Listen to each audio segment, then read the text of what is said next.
കാഞ്ഞങ്ങാട് ബാലികയെ പീഡിപ്പിച്ച സംഭവത്തിൽ പ്രതിയെ കൂത്തുപറമ്പിലെത്തിച്ച് തെളിവെടുത്തു.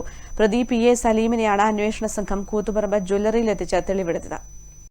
കാഞ്ഞങ്ങാട് പടന്നക്കാട്ട് ബാലികയെ പീഡിപ്പിച്ച സംഭവത്തിലാണ് പ്രതിയെ കൂത്തുപറമ്പിലെത്തിച്ച് തെളിവെടുത്തത്. പ്രതി കുടക് സ്വദേശി PA സലീമിനെയാണ് കൂത്തുപറമ്പിലെ ജ്വല്ലറിയിലെത്തിച്ച് തെളിവെടുത്തത്. കഴിഞ്ഞ 15-നായിരുന്നു കേസിനാസ്പദമായ സംഭവം. മുത്തച്ഛൻ പശുവിനെ കറക്കാൻ വീടിന്റെ വാതിൽ തുറന്ന സമയത്ത് വീട്ടിൽ ഉറങ്ങിക്കിടക്കുകയായിരുന്ന 10 വയസ്സുകാരിയെ തട്ടിക്കൊണ്ടുപോയി പീഡിപ്പിച്ച് സ്വർണ്ണക്കമ്മൽ കവർന്ന കേസിലാണ് സലീമിനെ കൂത്തുപറമ്പ് ബസ് സ്റ്റാൻഡിന് സമീപത്തെ ജ്വല്ലറിയിലെത്തിച്ച് തെളിവെടുത്തത്. കുട്ടിയുടെ സ്വർണ്ണക്കമ്മൽ കൂത്തുപറമ്പിലെ ജ്വല്ലറിയിലായിരുന്നു പ്രതി വിൽപ്പന നടത്തിയത്.